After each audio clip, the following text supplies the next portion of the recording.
Hello, very good afternoon.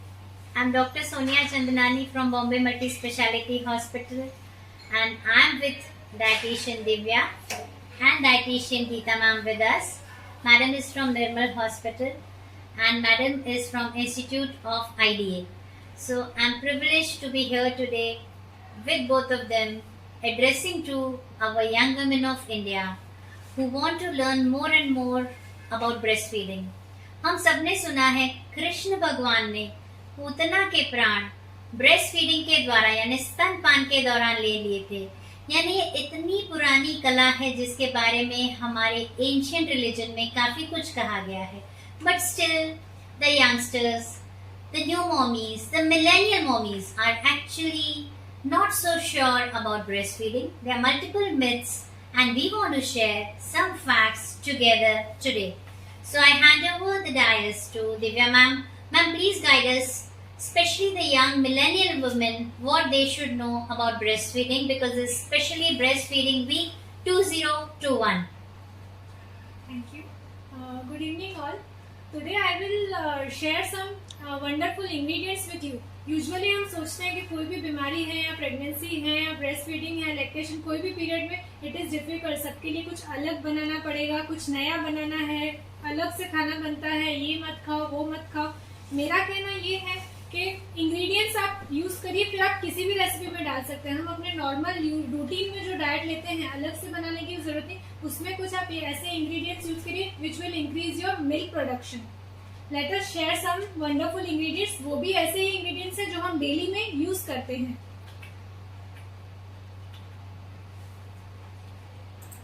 तो ma'am आप ये कहना चाहते हो कि वो हमारे किचन में होते ही हैं और वो हमें यूज करना है, लेकिन इस समझदारी के साथ कि वो हमारे ब्रेस्ट फीडिंग में भी हेल्पफुल होंगे।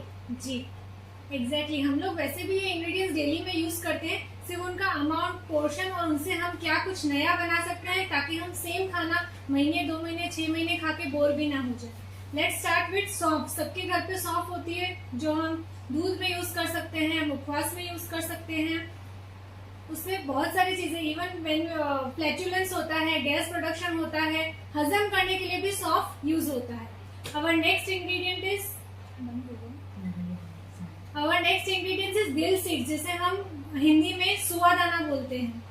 जी, तो सुआ मैडम किस किस चीज में यूज हो सकता है? सुआ के लीव्स भी होते हैं जिसकी सब्जी बन सकती है, जिसमें आप पालक में यूज कर सकते हो, ग्रीन अनियंस में यूज कर सकते हो, प्लस उसके सीड्स हैं जो हम मुखवास में यूज कर सकते हैं। रोस्ट या सेक के हम लोग ऐसे भी कभी मंचिंग के टाइम पे भी किसी में भी मिक्स करके खा सकते हैं। ओके मैम, इसका इंग्लिश नेम बताएंगे because we have clients from outside India also. Dill seeds, DILL, dill, SEEDS seeds, dill seeds and dill leaves. Wow. So dill leaves को दिल से खाएं और अपने बेबी को अच्छा ब्रेस्ट फीडिंग दें। Our next ingredient is sesame seeds. We use white sesame and black sesame both. इसकी हमने यूजुअली चिक्की या मिठाई वगैरह खाई होती है और हम लोग उत्तरायण में गुड़ चना या गुड़ के लड्डू के साथ खाते हैं। मेरा एक स्पेशल सजेशन है, व्हाइट सेसम सीड्स और ब्लैक सेसम सीड्स को कभी भी मिक्स नहीं करना है। White सेसम seeds provides us calcium and black सेसम provides us iron, so always use in different recipes. इसकी आप चिक्की बना सकते हैं, लड्डू में यूज कर सकते हैं, इवन थेपला या सब्जी वगैरह में भी हम लोग यूज कर सकते हैं। ग्रेट। तो मैम इन दोनों को साथ में यूज नहीं कर सकते? नहीं, इनको साथ में यूज नहीं करना है, अलग अलग यूज करें तो ज्यादा अच्छा है, क्योंकि आयरन और कैल्शियम का कॉम्बिनेशन एक साथ हमें नहीं लेना है। Yes, that's very good important point shared by madam कि आयरन और कैल्शियम के इंग्रेडिएंट्स को अगर हम साथ में लेते हैं तो वो बाउल में ही चीलेट हो जाते हैं। आप टैबलेट्स भी लें तो कैल्शियम और आयरन की साथ में ना लें। और ये बहुत छोटी सी बट बहुत इंपॉर्टेंट बात है दोस्तों। Mommies, please understand when you feed your kids what you're taking is very very important, and iron and calcium don't go together. The absorption is different. The ingredients which are rich in these products are also different. तो ये बहुत ही छोटी बात है। तो madam जो ये लड्डू वगैरह बनते हैं उसमें इन दोनों का इस्तेमाल साथ में मम्मियाँ, कई बार नानी जी लोग कर देते हैं, तब क्या होगा? हम यूजुअली मना करते हैं, कभी भी लड्डुओं में आप ब्लैक सेसम सीड्स डालते हैं तो उसके साथ गुड़ और खजूर का कॉम्बिनेशन इज वेरी गुड। और व्हाइट वाले शुगर के साथ या गुड़ के साथ अलग से व्हाइट चिक्की या व्हाइट लड्डू बनते हैं जो उत्तरायण के टाइम पे, that is a good combination. Wonderful wonderful sharing. So जो हमारे एक्चुअली साइंस में बाय चांस बताया गया है कि काले और सफेद का इस्तेमाल साथ में ना किया जाए, तो उसके साथ जो एब्जॉर्प्शन कैपेसिटी है, जैसे गुड़ और खजूर, उसमें आयरन कंपोनेंट ज्यादा है, आप उसके साथ आयरन रिच फूड ले रहे हो, उसके साथ कैल्शियम ऐड नहीं कर रहे हो। शायद हमारे एंशियंट सीनियर्स को ये सारी बातें पता थी और अनजाने में ही हमें ये सारी चीजें मिलते गई हैं, इसलिए हमें उसका इम्पोर्टेंस नहीं है। आयुर्वेदा में इन चीजों का बहुत ज्यादा इम्पोर्टेंस कहा गया है। Thank you so much ma'am. Ma'am ऐसी कोई रेसिपी आप बताएंगे जिसको यूज करने से ये दोनों ऑटोमेटिकली हमारे अंदर चले जाएं? Like I know these girls these days मेरे पास आती हैं तो उनको ये सारी चीजें खाने में पसंद नहीं आती। अगर नानी दादी ने बनाए भी होते हैं इंग्रेडिएंट्स रिच फूड, तो they don't like, they just want pizza and you know junk food and fast food, क्योंकि उसमें टेस्ट आता है। We can add all these things in Chinese and pizza also. Chinese में भी Honey potato, Manchurian है, chilli, paneer chilli वगैरह है, उसमें आपने देखा होगा कि white sesame seeds are usually used and it is good with combination with paneer because paneer is calcium rich. वाह, सो कितनी इम्पोर्टेंट बात है कि हमें पनीर वाली सारी इंग्रेडिएंट्स के साथ ये व्हाइट सेसमे सीड्स यूज कर देना है। और जिनके लिए भी हमें आयरन चाहिए, उन मॉमीज को हम जो भी रेसिपीज दे रहे हैं उस सब में ये वाले ब्लैक सेसमे सीड्स यूज कर देना। एम आई राइट मैम? Yes. सो कितना खाने से कितना हमें आयरन और कैल्शियम मिलेगा? आई मीन 1 चम्मच, 2 चम्मच, 3 चम्मच, कितना हम डाल सकते हैं एक पिज्जा में, और उससे कितना इम्प्रूवमेंट आएगा हमारे कैल्शियम और आयरन के न्यूट्रिशन में? एट द टाइम हम 1 टीस्पून से लेके 1 टेबलस्पून तक यूज कर सकते हैं। Additionally iron rich when we take black sesame seeds, उसके साथ विटामिन सी का कॉम्बिनेशन इज बेस्ट। उसके लिए आप नारंगी है, मौसम्बी है, कीवी है, गुआवा है, टमाटो है, इन सब चीजों के कॉम्बिनेशन में भी उसे यूज कर सकते हैं। Super amazing sharing ma'am. और जो घर पे हर चीज हम बनाते हैं, जैसे चपाती, जैसे राइस, तो क्या हम उसमें भी इन चीजों का यूज कर सकते हैं? हाँ एग्जैक्टली। जब भी हम लोग पालक का या मेथी का थेपला बनाते हैं, अगर आप उसे दही के साथ खाने वाले हैं तो add sesame seeds white one, और अगर आप उसे खजूर की चटनी के साथ खाने वाले हैं तो ऐड ब्लैक सेसमी सीड्स। वो चॉइस हमें करना है कि हमें किसके साथ खाना है, तो हम उस हिसाब से उसका कॉम्बिनेशन रखें। That's so amazing ma'am. Actually बहुत छोटे छोटे प्रिंसिपल्स हैं, लेकिन अनजाने में कई बार शायद हम ऐसे खा लेते हैं कि वो बॉवल से एब्जॉर्ब ही नहीं होते। हम रॉन्ग कॉम्बिनेशन में और रॉन्ग पोर्शंस लेते हैं तो ये मुश्किल आ जाती है। मैम कितने इंटरवल पर ये खा सकते हैं? अगर मैंने ब्लैक सेसमे सीड्स की कोई रेसिपी अभी खाई और व्हाइट वाली मैं बाद में लेना चाहती हूँ तो? कम से कम 2 घंटे का गैप होना चाहिए। ओके। एंड अगर बाय चांस कहीं गलती से मैंने खा लिया तो क्या इसका कोई साइड इफेक्ट हो सकता है? नहीं, साइड इफेक्ट कुछ भी नहीं है, लेकिन हम सोचते हैं ना हम इतना कैल्शियम खा रहे हैं, इतना आयरन खा रहे हैं, फिर भी बढ़ नहीं रहा है, तो वो इस छोटी की गलती की वजह से होता है कि हमने दोनों साथ में खाए तो दोनों में से कुछ भी एब्जॉर्ब नहीं। हाँ, यानी बॉडी में एम्प्टी कैलोरीज है, हमें कैलोरीज तो मिले लेकिन उससे न्यूट्रिशन नहीं मिला। बहुत सारे मॉमीज आते हैं, बोलते हैं हम इतना खाते हैं, हम ये खा रहे हैं, लेकिन ना उसका एब्जॉर्प्शन करेक्ट हो रहा होता है, ना उसकी न्यूट्रिएंट वैल्यू आपको मिल रही होती है। That's so good ma'am. And what about water levels? I mean how much water should we drink in between these meals? Because these are I think calorie rich and fat rich, so क्या water इनके साथ चलेगा? एक healthy balance diet के लिए ऐसा बोलते हैं every 1 hourly 1 glass should be taken. So 24 hours में 8 घंटे सोने के निकाल दिए तो 16 से 18 ग्लासेस हमको हर एक घंटे में 1-1 ग्लास के हिसाब से पीना। ओके। एंड ये जो आपने न्यूट्रिशन वाली चीजें बताई, क्या इनके साथ भी हम पानी पी सकते हैं? हाँ, उसके साथ उसका कोई कॉम्बिनेशन या इशू नहीं है, वी कैन हैव। ओके, मतलब बीच बीच में पानी भी पीते जाएं तो एब्जॉर्ब हो जाता है। Oh wow, that's so great ma'am. Anything else you would like to share? I think I have asked so many questions already. I have not left it for audience because I was so happy the way you shared. मैं और बात करना चाहूंगी dill seeds and dill leaves के लिए। Usually taste wise, combination wise people don't prefer it. किसी को लगता है कड़वा है, टेस्ट नहीं आ रहा, तो हमेशा इसे भी किसी न किसी कॉम्बिनेशन में यूज करिए। फॉर एग्जांपल हम घर पे एक मुखवास बनाते हैं, उसमें नारियल जाता है, फेनल सीड्स जाता है, व्हाइट सेसमे जाता है। अपने टेस्ट के हिसाब से हम लोग स्वीट बनाने के लिए वरियाली डाल सकते हैं, तो उसमें इनका बेस्ट कॉम्बिनेशन जाएगा अलोंग विथ अजवाइन also, which will increase your milk production और आपका डाइजेशन लेवल भी अच्छा रहेगा। क्योंकि लैक्टेशन में भी ऐसा होता है, बहुत बार फ्लैचुलेंस होता है, ब्लोटिंग होता है, अनइजीनेस लगता है, कभी खाने की इच्छा नहीं होती, या एंसेस्टर्स के हिसाब से हमने बहुत ज्यादा खा लिया, ये लड्डू खाओ वो लड्डू खाओ, तो डाइजेशन पर्पस के हिसाब से भी बहुत अच्छा है। और ग्रीन लीव्स में चाहे तो हम लोग वो चीज़ पालक के साथ, मेथी के साथ, स्प्रिंग अनियन के साथ यूज कर सकते हैं। प्लस हम लोग इस चीज़ का पुलाव, बिरयानी, थेपला भी बना सकते हैं। इस वे में वो इजीली पैलेटेबल और कंज्यूमेबल रहता है। हमको अजीब नहीं लगता कि मैं ये सब्जी खाऊं। जो वो नापसंद की होती है, डिसलाइकनेस होता है ना, उसमें वो कंपेंसेशन हो जाता है। Okay, ma'am. Now, what else wonder foods you would suggest to all of Our us? next wonder food is ginger, garlic and methi seeds. ये चीजें हम यूजुअली यूज करते ही हैं, लेकिन बहुत सारों के मिथ्स होते हैं कि मेथी दाना नहीं खाना चाहिए, वो तो वजन कम करने के लिए होता है, मेथी दाना बॉडी में गर्म पड़ता है। लेकिन ऐसा नहीं है। मेथी दाना भी मिल्क प्रोडक्शन इंक्रीज करता है। It is an antioxidant also and it will boost up your immunity also. Okay, that's so great, ma'am. Actually, अनजाने में हम कितनी सारी अच्छी चीजें यूज कर रहे होते हैं और वो इम्यूनिटी के लिए भी कितनी अच्छी और टेस्टी होती हैं। Our next foods are nuts, walnut, almonds, edible gum and जीरा। ये चार चीजें भी हम लोग यूजुअली यूज करते हैं। एडिबल गम बोन्स को बहुत स्ट्रॉन्ग बनाता है और यूजुअली लैक्टेशन के टाइम पे सारे लड्डू, चिक्की, इवन दूध में भी एडिबल गम हम लोग घी में सेक के ऐड कर सकते हैं, विच will increase your immunity also and milk production also. बादाम और अखरोट, सबका क्वेश्चन होता है कि हम किस तरह से उसे कंज्यूम करें। कोई बोलेगा रोस्ट करके करिए, कोई बोलेगा रॉ करिए, कोई बोलेगा टाइम नहीं है, हम ऐसे ही च्यू कर लेते हैं, पॉकेट में रख के जाते हैं। इनका बेस्ट तरीका है, रात को आपको सोक करना है, मॉर्निंग में उसका पील निकालना है और उसके बाद कंज्यूम करना is the best way of consuming almonds and walnuts. Our next ingredient is jeera. वो भी हम लोग डेली में यूज करते हैं, इवन सारी सब्जियों में, बिरयानी में, पुलाव में, मसाले में भुने हुए जीरे का पाउडर यूज करते हैं। It is also a magic ingredient which will increase your milk production. ये आप लोग भुना जीरा का पाउडर इवन पिज्जा में, आपके चाइनीज में, घर के नॉर्मल खाने में, Punjabi food, south Indian food, सब में एविडेंटली यूज होता है। इवन कुछ नहीं तो लोग रात को जीरे का पानी ओवरनाइट सोक करके या 4 to 5 आवर्स सोक करके छान के उसका पानी पीने से भी आपको काफी फायदे होते हैं। जबरदस्त। मैम, जीरे के पानी के साथ भी हम ये नट्स ले सकते हैं, इज इट ओके? हाँ, ले सकते हैं, कोई इशू नहीं है। जीरा पानी आप एनी टाइम ले सकते हैं। एम्प्टी स्टमक ले तो वो ज्यादा अच्छा रहता है और फूड में यूज करेंगे तो जीरा भी आपके अंदर जाएगा।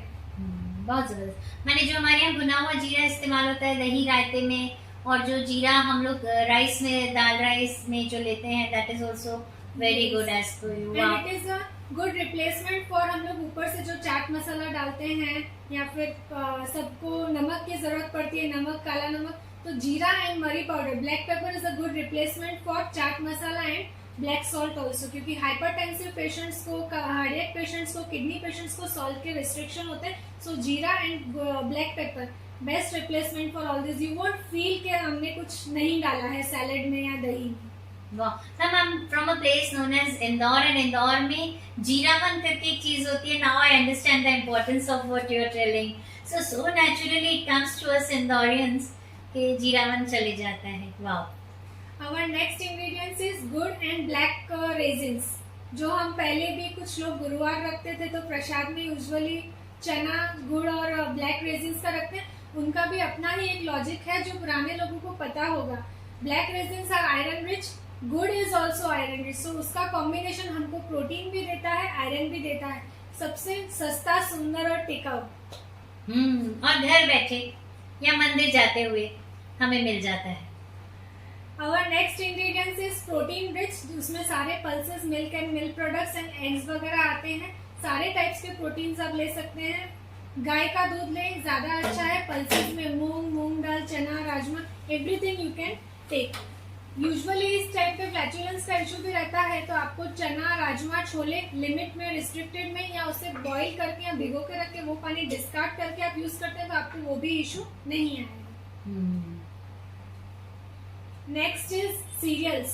सीरियल्स में हम सारे लेते हैं यूजुअली उस टाइम पे। व्हीट हम लोग का अभी का कैसे लिमिटेड हो जाता है, गेहूं खाया, पोहा खाया, रवा खाया, और कभी कभार जुआर वगैरह हो जाता है एंड राइस। लेकिन मैं उसमें भी चाहूंगी कि आप वैरायटी यूज करें। दिन में कम से कम 5 सीरियल्स की वैरायटी होनी चाहिए। एक टाइम पे गेहूं की रोटी खाइए तो एक बार बाजरा की खाइए, नाश्ते में पोहा है, रवा है, स्नैकिंग में हम लोग मखाना वगैरह, खाखरा, मल्टीग्रेन वगैरह यूज कर सकते हैं। Plus I would like to add कि इस टाइम पे आपको रागी का उपयोग ज्यादा करना चाहिए, विच इज कैल्शियम रिच। उसके भी बहुत सारी वैरायटीज बनती है, जैसे कि पॉरेज है, डोसा है, इडली है। किसी भी रेसिपी में हमको सिर्फ इतना सोचना है कि what healthy and nutritious ingredient we can use. मैदे को आप इन सारी चीजों में रिप्लेस कर सकते हैं। मतलब मैदा की जगह इतने अच्छे सीरियल्स, और 5 बार तो कम से कम स्नैकिंग होता ही है, खास करके छोटे बच्चे के साथ जो ममाज होते हैं। Amazing ma'am. और next wonder food is black pepper which I have already shared. उसके साथ हमारे पास है साबुत धनिया। वो भी हम डेली में यूज करते हैं, लेकिन उसका उतना उपयोग नहीं करते हैं। हम लोग यूजुअली धनिया पाउडर करते हैं। मेरा ये बोलना है कि आपको साबुत धनिया भी यूज करना चाहिए। कुछ नहीं तो एक बार वो भी रात को भिगो के उसका पानी भी पियेंगे ना, it will also work as an antioxidant, immuno booster, plus आपका जो प्रेगनेंसी के बाद, डिलीवरी के बाद वेट गेन होता है वो उससे मैनेज हो जाएगा without any side effect. So once a day you can use that also. Apart from that we have cinnamon and cloves. गरम मसाला भी हम usually यूज करते हैं। गरम मसाला इन फॉर्म ऑफ गरम मसाला जैसे कि हमने सब्जी में, बिरयानी में डाला, not in that way but a pinch of that you can use it anything जो आपको गरम भी नहीं पड़ेगा और उससे एसिडिटी वगैरह नहीं होगा। अभी मैं कुछ रेसिपीज शेयर करना चाहूंगी। जैसे कि आपने देखा होगा स्लाइड में, दूध में थोड़ा सा सिनेमन पाउडर, हनी डला हुआ है और उसमें गुड़ डला है which will boost up your milk production. Daily आपको दूध में थोड़ा सा गुड़ डाल के, हनी और सिनेमन पाउडर और even I would like to हल्दी वगैरह डाल के ये दूध अगर आप रोज पियेंगे तो आपका आधा मिल्क प्रोडक्शन का जो चाहिए हमको गैलेक्टोगोस की रेसिपी वो उसमें आ जाता है। Plus also you can add nuts powder in it. Roast करके या फिर भिगो के आपने नट्स का पाउडर बनाया, that also you can use. Apart from that oats is the best ingredients in lactation. Oats को भी दूध में या दही में डाल के उनका खिचड़ी बना के, मैगी टाइप वेजिटेबल ओट्स बना के will be easy to prepare also. Oats बनाने में ज्यादा टाइम भी नहीं लगता। रेडीमेड पैकेट्स भी होते हैं, within 10 minutes your oats are ready and which will make you full for at least 2 hours also. और नेक्स्ट इज मुखवास, जो मैंने आपसे ऑलरेडी शेयर किया। उसके अलावा लैक्टेशन कुकीज में भी, ये कुकीज भी आप लोग घर पे बना के रख सकते हैं। आजकल मार्केट में भी oats cookies and lactation cookies are available in which all nuts, oats and wheat flour and multigrain flours are used to prepare this cookies. उसके अलावा I would like to share कि आपको क्या नहीं करना चाहिए, कौन सी चीजें नहीं खानी चाहिए। सबसे पहले कैफीन, कॉफी का इंटेक जितना कम करें लैक्टेशन में उतना ज्यादा अच्छा है। कॉफी अगर हम लोग ब्लैक कॉफी वगैरह भी लेते हैं तो वो हमको थोड़ा सा अग्रेसिव भी बनाती है, हमारे एक्टिव हार्मोन्स वो रिलीज करती है एंड कैफीन कंटेंट के बहुत सारे नुकसान होते हैं। लिमिट में लेंगे तो चलेगा, लेकिन लैक्टेशन पीरियड में अगर आप अवॉइड करें तो ज्यादा अच्छा रहेगा। अल्कोहल है वो बिल्कुल अवॉइड करना है। बेकरी आइटम्स है, मैदा है, बिल्कुल अवॉइड करना है, क्योंकि लैक्टेशन ऐसा पीरियड है सबको एक दिमाग में टेंशन हो जाता है कि डिलीवरी के बाद वजन बढ़ गया, कब कम होगा। फिर उस टाइम पे आपको डाइटिशियन एंड डॉक्टर बोलेगी कि आपको वजन कम नहीं करना है, वो आप 2 साल बाद सोचिए। ब्रेस्ट फीडिंग करवाने से मदर का वजन वैसे भी बैलेंस में आ जाता है जो उनका प्री प्रेगनेंसी वेट था, क्योंकि बेबी फीडिंग करता है तो उसमें भी कैलोरीज लॉस होती है और जैसे जैसे वो फीड करेगा, कम से कम 2 years तक हमको ब्रेस्ट फीडिंग करवाना है, तब तक आपका वजन नॉर्मल हो जाता है। तो ये सारी चीजें फॉलो करने से आपका वेट भी बैलेंस रहेगा, इम्यूनिटी भी रहेगी, प्लस बेबी को जो न्यूट्रिशन मिलने चाहिए वो भी मिलेंगे। मैम आजकल वर्किंग मॉमीज 2 साल तक तो ब्रेस्ट फीडिंग नहीं करा पाते, तो उसके लिए आपका क्या विचार है? हम लोग को 7th मंथ से बेबी का वीनिंग स्टार्ट करना है, तो मेक श्योर कि एटलीस्ट नाइट टाइम में आप उनको ब्रेस्ट फीडिंग डेली बेसिस पे करवाएं, क्योंकि अगर बेबी सक नहीं करेगा, फीड नहीं करेगा तो मिल्क प्रोडक्शन ही बंद हो जाएगा। और ये ऐसी चीज है जो आप बाद में लाइफ टाइम उनको नहीं दे सकते। स्टार्टिंग के 2 years ही मिल्क प्रोडक्शन होगा और तभी दे सकते हैं। इसका न्यूट्रिशन आपको लाइफ में कभी नहीं मिलेगा, लेकिन ये 2 साल अगर आप ब्रेस्ट फीडिंग करवाते हो तो आपका बच्चा आगे चल के बीमार नहीं पड़ेगा। तो एटलीस्ट नाइट टाइम में सोते वक्त आप करवा सकते हैं। So for working mommies, there's a take-home message कि you can continue as long as possible. Though you start weaning off the food, but it's important that you continue at least the night support to the baby, because baby also feels secure, and lifetime only one very important gift which you can give from your own body is your own milk. So thank you so much, ma'am. We'll be happy to have some questions here if there are any, because I can find in the chat box, ma'am. There are many participants from outside India also, and there are many doctors also who have joined us. I can see on multiple live platforms like FB and Insta and our Zoom. So, ma'am, the first question is, कितना milk पिलाने से कितनी जल्दी weight loss होता है? Ma'am daily basis का अगर हम लोग 1 आवर ब्रेस्ट फीडिंग करते हैं तो उसमें भी 100 से 200 कैलोरीज जाती हैं हमारी। तो उस हिसाब से अगर आप दिन में 6 से 7 बार भी फीडिंग करेंगे ना तो 400 to 500 kilo calories we can use, लेकिन उसके सामने हमको 2500 किलो कैलोरी का एनर्जी कंजप्शन फूड से लेना होगा। So 9,000 versus 500 and you are on the scale of losing weight spontaneously. और आपने जो इतने सारे ingredients बताए, I would like to add one thing, ma'am, कि most of these are anti-inflammatory. Yes. As you rightly said, antioxidants, because there's a lot of inflammation while you are healing from the process of delivery, let it be a normal delivery or a cesarean. So anti-inflammatory and healing properties are naturally found in our Indian diet. So mommies, love your grannies and then be with them what they say, and then you introduce the best to your baby through your milk, because each essential amino acid, each essential immunoglobulin you can give your baby without interference of any outsider in the most hygienic way. Thank you, ma'am. It was a great session. Thank you. Thank you, ma'am. So we have our next speaker of the day, and we have Dr. Geeta with us, and she is my sister also, and I'm actually proud to have her here today because she represents IDA, that is Indian Dietetics Association, and we are very thankful for this platform given to us today, because breastfeeding week तो हम हर साल मनाते हैं, लेकिन इस साल हमें IDA के साथ मनाने का मौका मिल रहा है. That's really a great honor for all of us at the team of Bombay Hospital, Surat. So ma'am, the mic is yours now. नमस्ते। सबसे पहले मैं सबसे पहले शुक्रिया अदा करना चाहूँगी डॉक्टर सोनिया का, जिन्होंने हमारे साथ इस अच्छी अपॉर्चुनिटी को आप सब तक पहुँचाने का सहयोग दिया। जैसे दिव्या मैम ने आपको एक्सप्लेन किया, लैक्टेशन के दौरान कौन सा पोषण हमें लेना चाहिए, कितने कैसे कैसे हम रेसिपीज बना के या किस इंटरवल्स पे कितना फ्रीक्वेंट फूड खा करके हम अपने बच्चे को जो कल की नई ऊर्जा है उसको हम और ज़्यादा सशक्त बना सकते हैं, उसको एड ऑन करते हुए मैं ये सेशन जो लेने वाली हूँ वो ये है कि प्रेगनेंसी के दौरान ही प्रेगनेंसी के दौरान ही अगर आपको एक्नॉलेज किया जाए ब्रेस्ट फीडिंग की टेक्निक से या ब्रेस्ट फीडिंग क्यों इम्पोर्टेंट है, और ड्यूरिंग प्रेगनेंसी भी अगर आप अपना पोषण संभाल लें, पोषण का हिस्सा संभाल लें, तो मैं समझती हूँ लैक्टेशन में वो काफ़ी सहयोगी रहेगा। मैम भी मुझसे एग्री होंगी इस बात पे।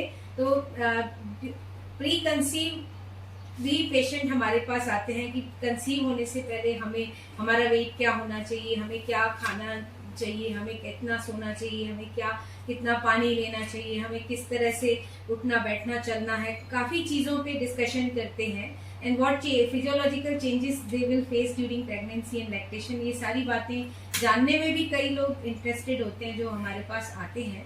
तो मैं मोस्ट इंटरेस्टेड हूँ कि प्री कंसीव से लेकर प्रेगनेंसी पीरियड में जो मदर्स अवेयर हैं और जो पोषण के बारे में जानना चाहती हैं, तो उनको हम pre counselling about breast feeding, about nutrition करते हैं। दिव्या ने जैसे काफ़ी चीज़ें कवर की हैं लैक्टेशन में, मैं कहूँगी कि एक प्रेग्नेंट वुमेन को भी सेम चीज़ें ड्यूरिंग प्रेगनेंसी कंटिन्यू करनी चाहिए।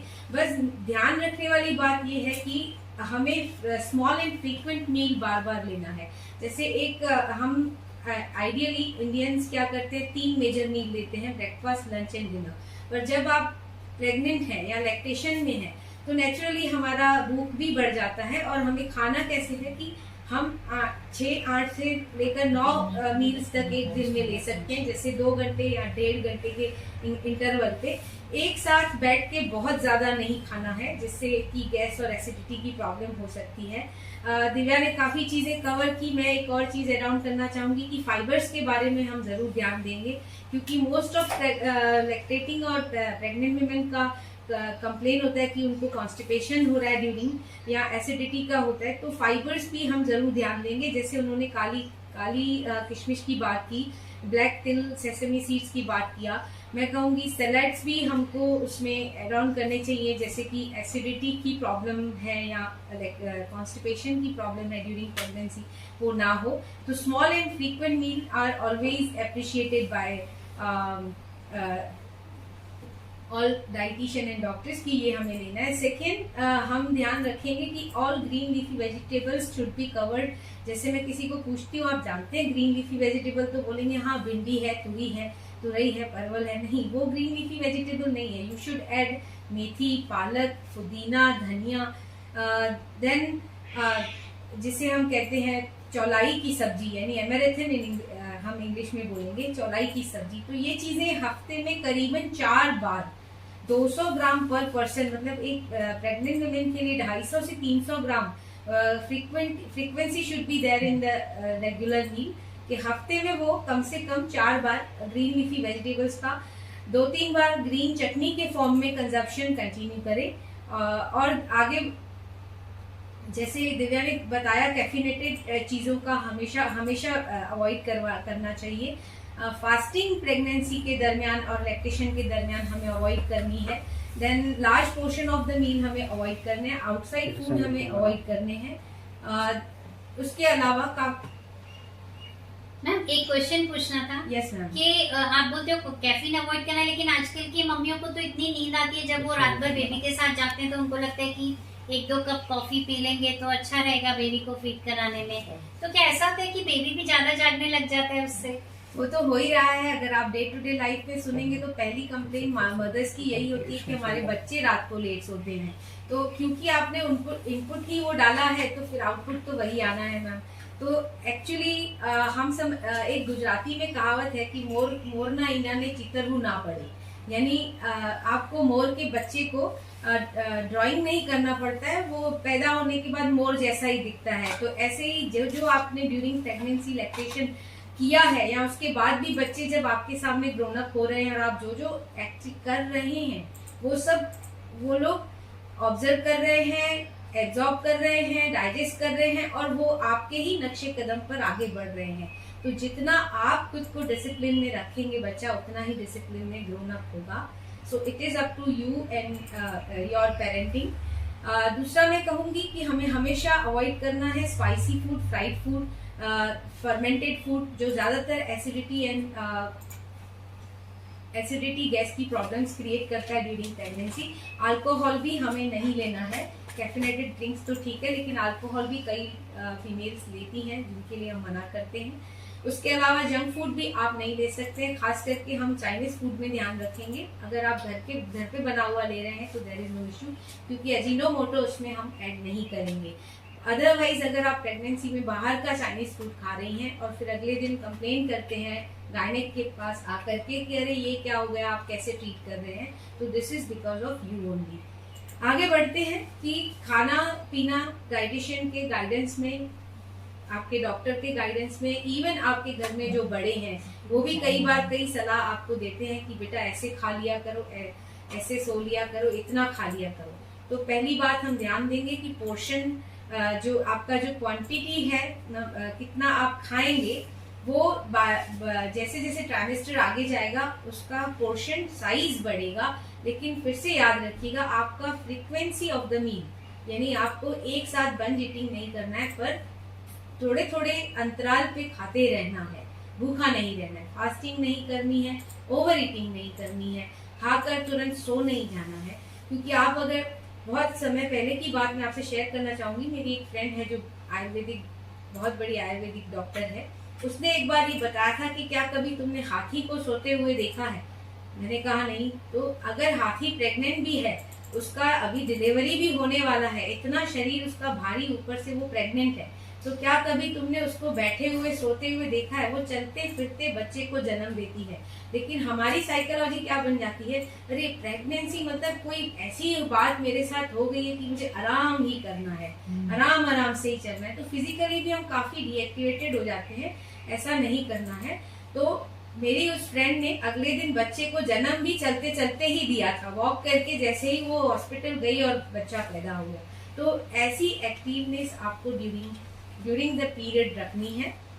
दूसरा मैं आपसे शेयर करना चाहूंगी इन शॉर्ट कि आपको न्यूट्रिशन में, प्रीवियस न्यूट्रिशन में हम देखें तो जैसे दिव्या ने कवर किया कि अनाज हम एक दिन में 5 से ज्यादा टाइप के खा सकते हैं। पल्सेस एंड लेग्यूम्स में जैसे फटी दालें, यानी बिना छिलके वाली आधी दालें, उसके अलावा मूंग है, चौलाई है, काफ़ी चने हैं, ऐसी चीज़ों को भी अच्छी तरह से गार्लिक एंड अदरक डाल के ठीक से बना के हम लें, ताकि आयरन एंड कैल्शियम का ठीक से हमें सप्लीमेंटेशन मेडिसिन के साथ साथ मिलता रहे। पोर्शन लगभग 2 कटोरी तक कठोर आप एक दिन में खा सकते हैं। और अगर लीफी वेजिटेबल आप कंज्यूम कर रहे हैं तो वो आपको 1.5 से 2 कटोरी आप हफ्ते में 4 से 5 बार खाएं। फ्रूट्स आपको दिन में 4 से 5 तरह के खाने हैं फॉर फाइबर पर्पस ऑल्सो, और विटामिन्स एंड मिनरल्स जो आपको इन्फेक्शंस के आगे प्रोटेक्शन देते हैं। देन आप देखेंगे तो मिल्क ऑल्सो 2.5 ग्लास से लेकर के आप 3 ग्लास तक दूध ले सकते हैं। कुछ आप उसमें दही बना करके और कुछ आप डायरेक्ट शेक बना करके फ्रूट्स डाल करके, जो जिस फॉर्म में आपको दूध अच्छा लगता है, हल्दी वाला दूध दे सकते हैं। एंड आप देखेंगे तो मीठी चीज़ें सिर्फ 4 चम्मच आपको अलाउड की गई है पर स्पून, 5 ग्राम है, यानी 20 ग्राम तक मिठास आपको अलाउ की गई है। जैसे दिव्या ने बताया, आप लैक्टेशन में जितना बच्चे को दूध पिलाएंगे उतना आपका भी वेट लॉस होता है।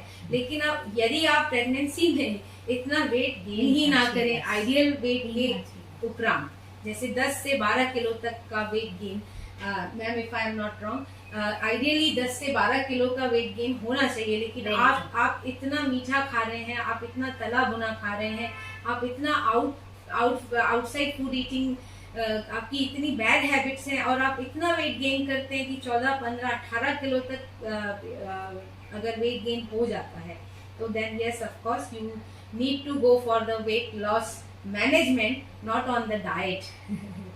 सो लास्ट हम देखेंगे कि हमें 6 से 7 चम्मच तक, यानी कि पूरे दिन में 30 ग्राम तक विजिबल फैट, जो तेल और घी दोनों के फॉर्म में हम लेंगे। यस ऑफ कोर्स इस दौरान सबका ये कंसर्न रहता है, प्रेग्नेंट है, रोज उसको देसी घी के लड्डू खिलाओ, लैक्टेशन में है, उसको देसी घी, तो ओनली देसी घी विल नॉट हेल्प यू। आपको प्रॉपर कॉम्बिनेशन ऑफ ऑयल भी लेना है। जैसे इस दौरान ऑलिव ऑयल की भी अपनी महत्ता है, राइस ब्रान ऑयल की भी अपनी महत्ता है, सोयाबीन ऑयल की भी अपनी महत्ता है, घी और बटर की भी अपनी महत्ता है, लेकिन कितने प्रपोर्शन में और कैसे लेना है, yes of course you should need the proper guidance of a dietitian, diet expert. Next हम उसके बाद हम जैसे कि कई प्रेगनेंसी के दौरान ही हम पेशेंट को, प्रेग्नेंट वुमेन्स को अपने परिवार के साथ कभी बुलाते हैं, कभी उनके हस्बैंड और कभी उनकी मदर इन लॉ या घर में जो भी उनका केयर लेता है उसके साथ बुलाते हैं, स्पेशली फॉर ये अवेयरनेस लाने के लिए कि ब्रेस्ट फीडिंग का क्या महत्व है। जैसे मैम ने इस सेशन की शुरुआत की कि भगवान श्री कृष्ण ने भी पूतना को ब्रेस्ट फीड करते हुए ही उसका संहार किया था। तब से हमारी ये परंपरा इतनी चलती आ रही है, जिसे आज वेस्टर्न कल्चर तो फॉलो कर रहा है, लेकिन ये हमारी भारत की बुनियाद है।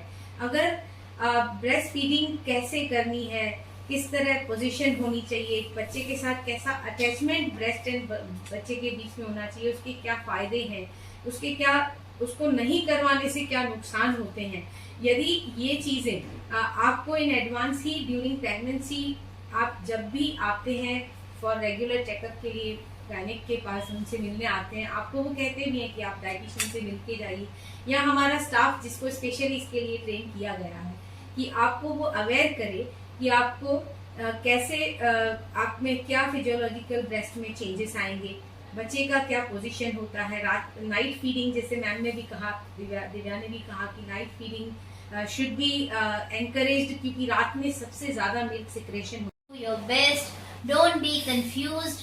Breastfeed, breastfeed, breastfeed, breastfeed, and as rightly said, prepare for 3 years. Plan prior to the pregnancy. It should not be an accidental pregnancy. You plan it well. Start folic acid and nutrition as rightly documented here very well on the slides, that during pregnancy, prior to pregnancy, during pregnancy, I'll take care.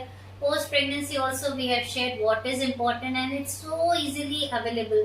One very good line I want to share is, health is the most easily available thing, but becomes more costly as you turn from wellness to illness. आपका focus जैसे ही we से आई पे होता है, हम से मैं पे हो जाता है, वेलनेस इलनेस में बदल जाती है। तो surrounding you is the beautiful universe and everything is freely available, it's damn cheap. दोस्तों, आपको पता नहीं है जो कॉस्ट पे हमें इंडिया में चीजें मिल रही हैं, we visit so many countries, it's really worth it, but क्या हमें उसकी वैल्यू पता है? क्या हम वो लेने को तैयार हैं? We are actually following the foreign world where now they have started following us. Yes. So we should turn back, look at our ancient cultures, go back to our kitchens, listen to all our grannies who have lovely sharings and they fed us so well. मैंने माँ का दूध पिया है और मैं बिल्कुल उसके जैसा हूँ, एंड मैंने माँ का दूध पिया है इसलिए मैं किसी से भी भिड़ सकता हूँ। That should be the attitude of your child when the child grows up. He should not say, my mom was so busy, she didn't feed me, I don't know, we are staying separately, we don't call up often, so that should not be the story of our Indian crowd. Thank you, ma'am. बस last next ये दो picture आपको दिखा के मैं बस यही कहना चाहूंगी कि after delivery within 1 hour बच्चे का ब्रेस्ट फीडिंग स्टार्ट होना बहुत इम्पोर्टेंट है। बच्चा अगर माँ के पास सिर्फ सुला दिया जाए, नॉर्मल डिलीवरी हुआ है, बस उसको आप उसके ब्रेस्ट के साइड में भी सुला दो, बच्चा खुद ही उसकी खुशबू सूंघ के क्राउड करके माँ के निपल तक पहुंच जाएगा और ही स्टार्ट टू सक। अगर ये काउंसलिंग हमें देना बहुत इम्पोर्टेंट होता है प्रेग्नेंट वुमेन और उसके परिवार को, कि यदि वो पहले से ही मेंटली प्रिपेयर हैं कि बच्चे के जन्म के 1 घंटे में ही हम बच्चे को ब्रेस्ट फीडिंग करवा देंगे, तो अगर डिलीवरी नॉर्मल होती है तो ठीक है, यदि सिजेरियन सेक्शन से डिलीवरी हुई है तो अगर परिवारजन और हमारा हॉस्पिटल स्टाफ अवेयर है तो वो भी मदर को सपोर्ट करेगा। दो वो आधी कॉन्शियस आधी अनकॉन्शियस कंडीशन में होती है, लेकिन क्योंकि परिवार ही विलिंग नहीं होता कि हमारी लड़की को भाई तकलीफ मत दो, ब्रेस्ट फीडिंग रहने दो, बच्चे को बाद में पिलाएंगे, तो हॉस्पिटल स्टाफ भी फिर उसको डिस्टर्ब नहीं करता। लेकिन अगर पहले से ही परिवार को ये इम्पोर्टेंस पता हो कि क्यों बच्चे का वो पहला पल इतना इम्पोर्टेंट होता है, कि उसे चाहे लेडीज का डिलीवरी सिजेरियन सेक्शन से हो या नॉर्मली हो, उसको with in 1 hour after the birth उसको ब्रेस्ट फीडिंग करवाना ही करवाना है, उसकी पूरी लाइफ के लिए इम्पोर्टेंट है। तो ये चीज़ हमारे लिए सबके लिए बेनिफिशियल रहेगी। इसके अलावा बहुत लोगों में ये ट्रेडिशंस होते हैं कि वो बच्चे के जन्म से बोलेंगे उसकी जीवा पे शहद से ओम लिखिए, उसको गुड़ का पानी पिलाया जाए, पानी पिला दो, बच्चा बड़ा रो रो के बाहर आया है, थक गया होगा, उसको प्यास लगी होगी। ये सब जो हमारे मिथ्स है, ये सब जो हमारी बातें हैं वो हमारे मिथ्स हैं, ये हमें नहीं करना है। हमें सिर्फ 6 महीने तक केवल माँ का दूध, exclusive breast feeding after the birth of a child. 6 महीने तक बच्चे को गड़थूती यानी गुड़ का पानी, दूध, बॉटल का दूध या शहद या नॉर्मल पानी या कोई भी फॉर्मूला फूड फीड नहीं करवाना है, सिर्फ माँ का दूध देना है। 5.5 महीने के बाद, जैसे दिव्या मैम ने आपको पहले एक्सप्लेन किया, उसको क्या न्यूट्रिशन देना है वो आप under the guidance of doctor and diet nutrition experts आप कर सकते हैं। नेक्स्ट उसके अलावा फर्स्ट अवर में व्हाई इट इज इम्पोर्टेंट, तो आप सबने सुना होगा स्टार्टिंग में जब फर्स्ट अवर में फर्स्ट मिल्क आता है, that is cholesterol, what we call as welcome golden welcome drink, which is very important. अगर आप पहले आलस करते हैं कि अभी हम बॉटल फीडिंग या वो दे देते हैं उसके बाद वो दे देंगे, या फिर कुछ लोगों में ऐसा भी मिथ होता है कि जो येलो गाढ़ा मिल्क होता है विच इज नॉट गुड, तो वो निकाल के डिस्कार्ड कर दें, हम बाद में दें, दोनों चीजें गलत है। हमें वो कोलेस्ट्रॉल सबसे पहले देना है, वो आपको बाद में नेक्स्ट मंथ या 1 साल के बाद नहीं मिलेगा। तो स्टार्टिंग में वो जो कोलेस्ट्रॉल होता है इट इज इम्यूनोग्लोबुलिन रिच, जो इम्यून आपको कहीं और से कभी नहीं मिल सकती, इवन बॉटल से yes first vaccine to child, तो वो आपको कभी नहीं मिलेंगे। See, first is always best, whatever it may be. Maybe it is your first night, it is your first kiss, or it is your first success. So first is always best, though it may not be perfect. So don't judge yourself, don't be judgmental कि baby ने कैसे लिया, मैंने कैसे किया, लेकिन definitely important है कि आपने किया और बेबी ने ट्राई किया। See, the first step is the most important. We will always endorse, but we need lot of support from your mommies to support us in this vision that बच्चे को first अमृत आपसे जल्दी से जल्दी मिल जाए, depending on the baby's condition as decided by the pediatrician. And whenever you feed him, feed with good intention and lot of mental comfort. ये slide मैं आपसे शेयर करना चाहूंगी कि अगर बच्चा लो बर्थ वेट पैदा हुआ है या प्रीटर्म बच्चा पैदा हुआ है, तब भी माँ के दूध में क्या डिफरेंस रहता है आप देख सकते हैं। अगर आप बच्चा लो बर्थ वेट से पैदा हुआ या तो प्रीटर्म पैदा हुआ, तब भी आपकी मेंटालिटी ये नहीं होनी चाहिए कि अब मुझे दूध कैसे आएगा। दूध तो आएगा, क्योंकि जैसे बच्चे का अंदर डिमांड है तो आपके अंदर आपसे ही वो सप्लाई लेगा। इसीलिए डिफरेंस ये रहता है कि जैसे बच्चा प्रीटर्म हुआ या लो बर्थ वेट हुआ तो he is more prone to get infections.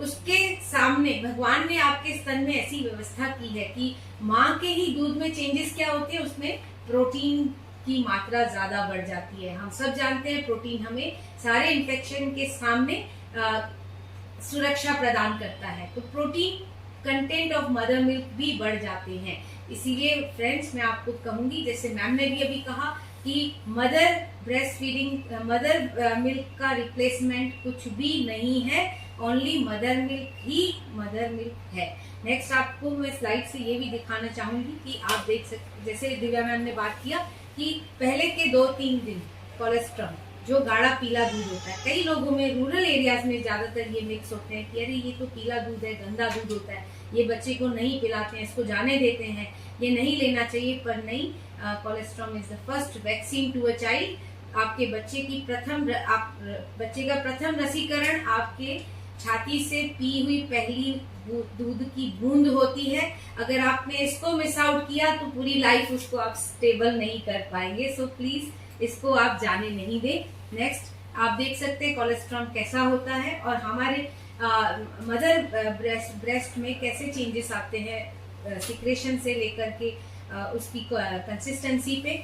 पहले माँ के छाती से सिर्फ 1 या 1.25 चम्मच जितना दूध, यानी चेरी की साइज का दूध ही वो सिक्रेट करती है और इसे हमें हर 1-1.5 घंटे में बच्चे को देना है। बच्चे का पेट भी इतना ही छोटा सा होता है। आप देख सकते हैं 3 दिन के अंदर वो अखरोट के साइज का एक्सेप्शन लेवल उसका अखरोट साइज का हो जाता है। उसके बाद आप एप्रिकोट देख सकते हैं और 1 मंथ तक बच्चा अंडे की साइज का पेट रखता है, जिसमें उसको करीबन 80 से 150 ml मिल्क पर डे माँ को देना होता है। लेकिन डिफरेंस आप कोलेस्ट्रॉल और मेच्योर मिल्क में देख सकते हैं। कोलेस्ट्रॉल हमेशा येलो कलर का होगा, थिक होगा। अगर आप उसको बॉईल करेंगे तो वो जेल फॉर्मेशन ले लेगा, लेकिन आप नॉर्मल मिल्क को गर्म करते हैं तो वो जेल नहीं होता है। तो first vaccine to child is your cholesterol. मतलब पहले 2-3 दिन कभी भी मिस आउट नहीं करेंगे। हम बच्चे को पहले आवर से ही ब्रेस्ट फीडिंग करवाना चालू करेंगे। मैम ने कहा इम्यूनोग्लोब्युलिन्स जो होते हैं, आप देख सकते हैं एक जानवर के शरीर में भी इम्यूनोग्लोब्युलिन्स हैं, हॉर्स, काउ, शिप, पिग और ह्यूमन। लेकिन आप देख सकते हैं IgM, IgG का क्वांटिटी कितना किसमें है। तो मैं यदि कहूं कि इंसान का बच्चा है, उसको गाय का दूध पिलाऊं तो यस उसको इम्यूनोग्लोब्युलिन्स मिलेंगे, लेकिन इंसान को जो रिक्वायर्ड इम्यूनोग्लोब्युलिन्स हैं वो नहीं देकर के आप गाय के दे रहे हैं। तो यहाँ से ही आप गड़बड़ शुरू कर रहे हैं। आपका बच्चा आपका है, गाय का बच्चा नहीं है। कभी गाय आपसे कटोरा लेके दूध लेने नहीं आती है कि मेरे बच्चे को मुझे फीड कराना है। तो प्लीज ये भावना आप और स्ट्रॉन्ग बनाएं कि आपके बच्चे को इम्यूनिटी प्रदान करेगा सबसे पहला कौन, आपका दूध। और उसके लिए आपको पहले सशक्त होना है। आप पोजीशंस देख सकते हैं कि अगर माँ किस किस पोजीशन में बच्चे को दूध पिला सकती है। मैंने बात किया था अगर सिजेरियन सेक्शन से डिलीवरी होती है तो क्या माँ दूध नहीं पिला सकती? क्यों नहीं पिला सकती? आप एक ये लाइट बैक पोजीशन को देखिए। अगर फैमिली सपोर्ट है, अगर स्टाफ सपोर्ट है, आप विलिंग हैं, तो आप आधे जागृत अवस्था में भी अपने बच्चे को दूध पिला सकती हैं। ट्विंस बच्चे हैं तो भी अगर आपकी भावना अच्छी है तो फुटबॉल पोजीशन में दोनों बच्चों को अच्छे से आप ब्रेस्ट फीड करवा सकती हैं। देन क्रॉस क्रेडल पोजीशन में भी 2 बच्चों को भी फीड करवाया जा सकता है। सो नथिंग इज इम्पॉसिबल, सब कुछ हो सकता है। The attitude comes from mother first, ये आप समझे। और अगर आप वर्किंग वुमेन हैं, दूध आप हर 1.5 घंटे में अपने बच्चे को नहीं दे पा रही हैं तो अपनी ब्रेस्ट में से मिल्क निकाल कर किसी अच्छे पात्र में रखिए। बच्चे को बॉटल से नहीं फीड कराना है, हमेशा चम्मच से, कटोरी चम्मच से या किसी और प्रोविजन से हम कराएंगे। वो भी पॉसिबल है। 6 घंटे तक माँ का दूध नॉर्मल टेम्परेचर पे खराब नहीं होता है। यदि आप वर्किंग वुमन हैं तो भी आप घर में दूध निकाल कर रख कर जा सकती हैं। It is possible. So enjoy your successful lactation with all this knowledge.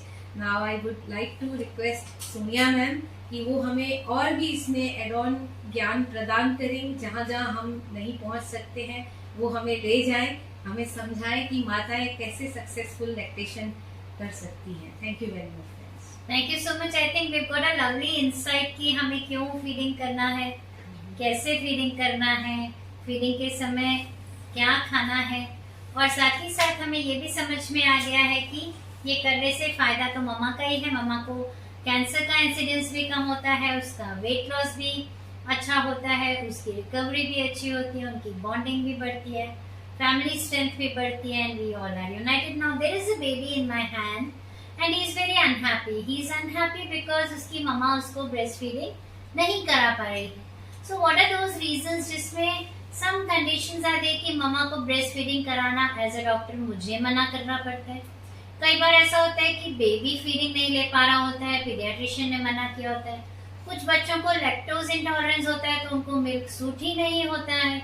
कुछ ऐसे कंडीशंस होते हैं मम्मा को कि अगर वो दूध पिलाए, जैसे वो कुछ ऐसी ड्रग्स पे है कि वो पिलाएगी तो बेबी को नुकसान हो सकता है। एग्जाम्पल एड्स अगर हुआ है, ट्यूबरकुलोसिस हुआ है, ब्रेस्ट में लीजन्स है, हर्पीज है, निपल के आसपास बहुत सारे कॉम्प्लिकेटेड इश्यूज हैं, तो हमें कई बार कुछ कंडीशंस में ऐसा आ जाता है कि हमें मम्मा को बोलना होता है कि अभी आप ब्रेस्ट फीडिंग ना करें, और धीरे धीरे जैसे ही रिकवर होती है बेबी का ब्रेस्ट चालू किया जाता है। तो ऐसे कौन कौन से कंडीशंस हो सकते हैं? So let us look at the anatomy. The anatomy of the breast. Breast is a gland. जैसे हमारे स्वेट ग्लैंड्स हैं, टीयर ग्लैंड्स हैं, सलाइवरी ग्लैंड्स हैं, ब्रेस्ट में से भी सिक्रीशंस निकलते हैं, और वो सिक्रीशन का नाम हमने मिल्क दिया है। वो सिक्रीशंस जब डिलीवरी के बाद निकलते हैं उसे हम लैक्टेशन कहते हैं। लेकिन जब कोई कंवारी लड़की या मेनोपॉजल वुमेन या जिसके हाथ में बेबी नहीं है, जिसकी कभी डिलीवरी नहीं हुई है, डिलीवरी होके टाइम हुआ और लैक्टेशन जैसा मिल्क निकल रहा है, उसे हम गैलेक्टोरिया कहते हैं। अराउंड 20 ग्लैंड्स और लोब्स इधर हैं, जिनमें से जो डक्ट्स हैं वो बाहर निकल तक आती हैं, जैसा हमको पिक्चर में दिख रहा है। तो ये 20 लोब्स दोनों साइड्स यानी around 40 containers are available to all the mommies, which are actually coming to the areola and through the nipple are excreting into those small pores. Next, so ये ब्रेस्ट को हम क्लॉक्स और quadrants में ज्यादा अच्छा समझ सकते हैं। ब्रेस्ट का जो पार्ट होता है वो एक्सिला, क्लेविकल और चेस्ट का कंप्लीट पार्ट होता है। मेल्स में भी ब्रेस्ट होते हैं, फीमेल्स में भी ब्रेस्ट होते हैं। Females के breast depending on the hormones every menstrual cycle because of some drug ingestion and because of hormonal changes if they are ingesting some hormones and type of food, especially fat rich food। बहुत सारे breast में changes आते हैं, every menstrual cycle में भी आते हैं, लेकिन ज़्यादा changes तभी आते हैं जब pregnancy और lactation वाला phase आता है। तो जो ये glands हैं उनमें छोटे छोटे tissues होते हैं, उनमें जो सेल्स होते हैं वो एल्वियोलाई लाइनिंग में होते हैं, और वो जो ग्लैंड सिक्रीट करते हैं उनको संभालने के लिए बीच में लिगामेंट्स होते हैं, और उनको हम कूपर्स लिगामेंट बोलते हैं। तो जो पीछे की मसल्स हैं आगे के निपल तक, ये एक उभार जो है इसके दो कारण हैं, ग्लैंड्स और फैट। ग्लैंड्स सिक्रीट करते हैं और फैट उसे शेप देता है। जो गर्ल्स पतली होती हैं उनका फैट कंटेंट कम होता है, इसलिए उनके ब्रेस्ट छोटे होते हैं। कई बार मामा एक साइड से ज्यादा पिलाती है तो एक साइड का ब्रेस्ट बड़ा हो जाता है क्योंकि ग्लैंडुलर पार्ट बढ़ जाता है। और कई बार लड़कियों का वजन 2 से 3 किलो बदलता है, कम या ज्यादा होता है, उसके हिसाब से ब्रेस्ट का साइज भी चेंज होते रहता है। क्योंकि ये एक सिक्रीशन वाला पोर्शन है, तो जहाँ पे भी सिक्रीशन होता है वहाँ लिम्फ नोड्स भी आ जाते हैं। तो ये जो लिम्फ नोड्स हैं, ये जो यहाँ से जो भी सारे टॉक्सिन्स और एक्स्ट्रा प्रोडक्ट्स हैं उनको ड्रेन आउट करते हैं। यानी ब्रेस्ट एक बहुत वैस्कुलर टिश्यू है, इसमें बहुत सारा खून का दौरा होता है, और खून का दौरा जहाँ पे भी ज्यादा होता है वो अच्छा भी होता है और नुकसानकारी भी होता है। इनके लिम्फ नोड्स जो हैं कई बार एनलार्ज हो जाते हैं। जैसे मम्मा ने अगर शेविंग किया, हेयर प्लक किया, या पसीना ज्यादा आया, या क्लीनिंग ठीक से नहीं हुआ, तो ये ग्लैंड्स कभी कभी एनलार्ज भी हो जाते हैं। अगर मेरे पास कोई मम्मा ब्रेस्ट प्रॉब्लम्स लेके आती है तो मैं देखती हूँ कि उसकी एज क्या है, क्या उसकी फैमिली में किसी को कैंसर हुआ